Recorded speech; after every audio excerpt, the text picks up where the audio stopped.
What's going on, guys? HybridHero here to bring you more fact videos. Today, we're continuing on with the facts on the Sinnoh starter families, and we're going to be taking a look at the 10 facts you didn't know about the Piplup family.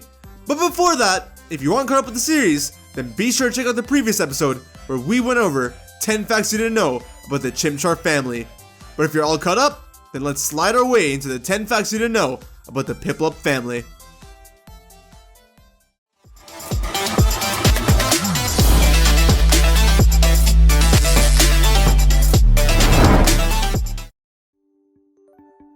Number 10. Piplup was designed by Yusuke Omura, who was an illustrator for the Pokemon Company, who became the lead Pokemon designer in Sun and Moon, and is now a freelancer. It's cool cause Yusuke Omura also designed a few of the other water-type starters. Number 9. Though Prinplup's wings might not look like much, its wings are actually powerful enough to snap even the thickest of trees. Looks like the metal that it gains when it evolves is more used to protect its enemies than itself, cause man do those wings sound scary. Number 8.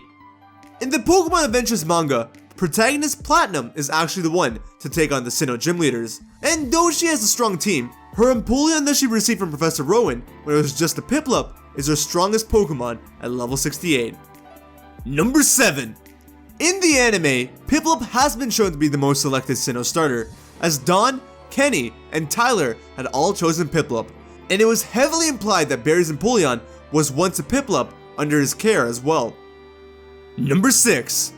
In an interview with former director and storyboard artist of the Pokemon anime, Masamitsu Hideka, he said that Dawn's Piplup wouldn't be evolving anytime soon, as its evolutions are quote-unquote ugly, and not good for Pokemon contests.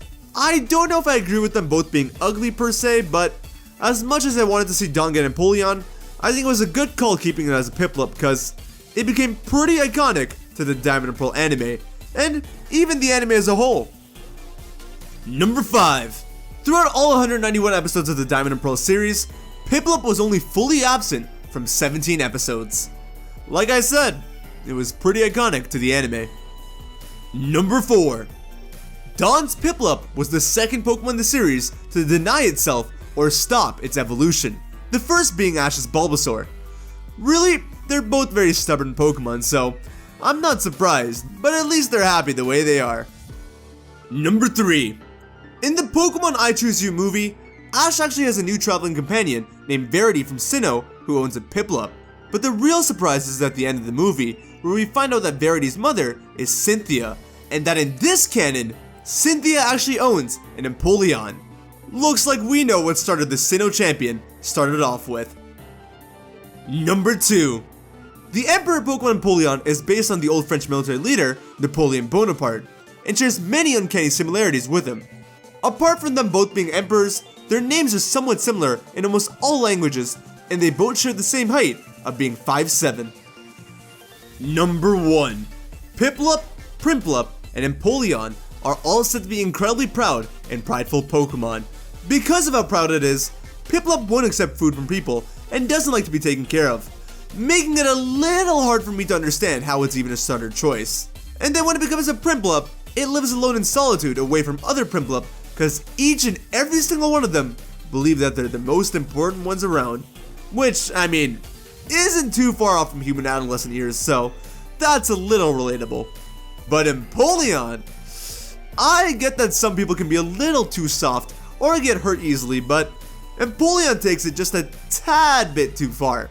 Cause if anyone or anything were to hurt its pride, it'd slash it with its wings that can cut through sheets of floating ice.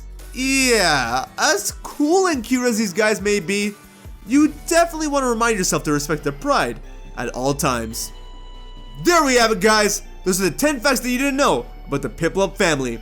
On the next episode, we have the 10 facts that you didn't know about the Sinnoh starters, so be sure to stay tuned for that. But after we're done with the Sinnoh starters, it's up to you to let me know what starters we cover on the series next. So be sure to let me know. If you did enjoy the video, then be sure to hit a bunch of like button. If you didn't, hit that dislike button. Let me know how you feel.